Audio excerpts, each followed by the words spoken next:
Okay, we're going to start off with the basics. First, you'll need needles, any beading needle, size 10 or 12 is fine. Thread, this is Fireline. It's a very strong one because it's 6 pound. This is called Nymo, N-Y-M-O, used for all sorts of different sewing techniques. Now, as far as crystals are concerned, you can do anything from that shell, put my dirty big hands in the way, which is thin and lumpy, Swarovskis, vintage by the way, crystals, ruby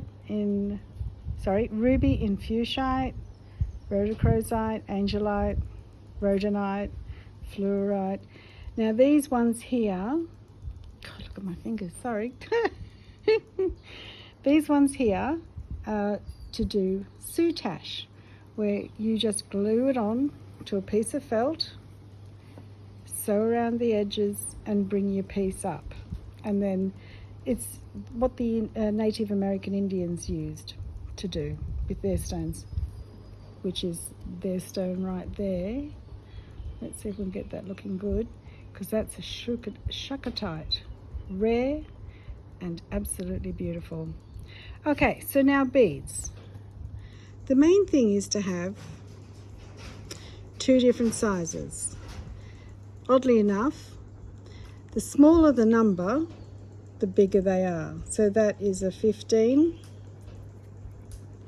11, get your act together, 11, 11 and 11s, and then 15s. That's why I said you'll need 2 size beads.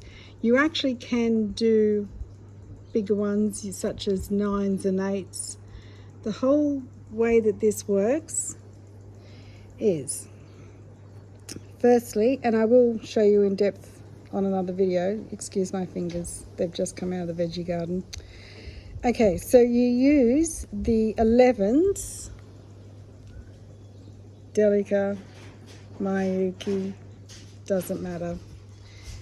All you do is you use your 11s as the perimeter of the bead, of the stone. So, and always in even numbers, it makes it easier for you. So all you do is thread on an even number that will go around the edge of that stone, no matter what size, no matter what shape.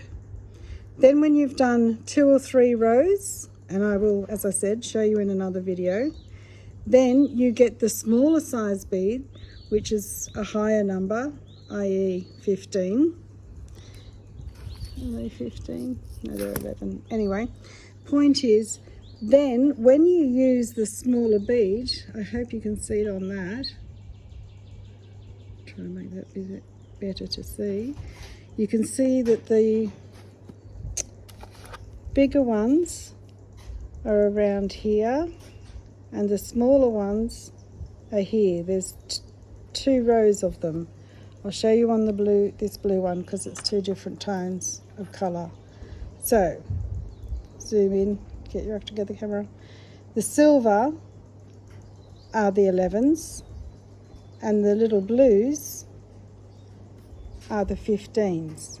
The whole reason this works is the 11s go around the edge of the stone and then the 15s hold the stone in.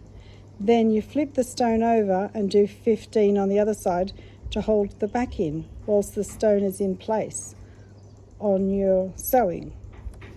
Okay, so that's your basics. Always good to have some form of a container so it can sit in.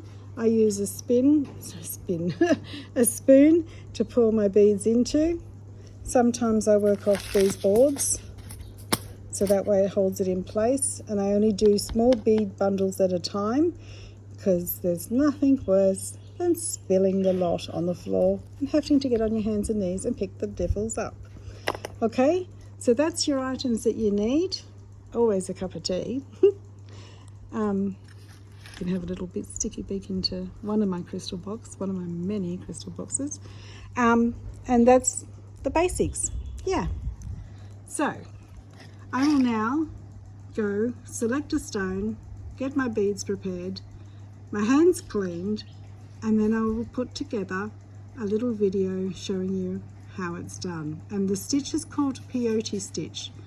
YouTube it by any means, it's there. I'll put this up on my YouTube channel and send you a link.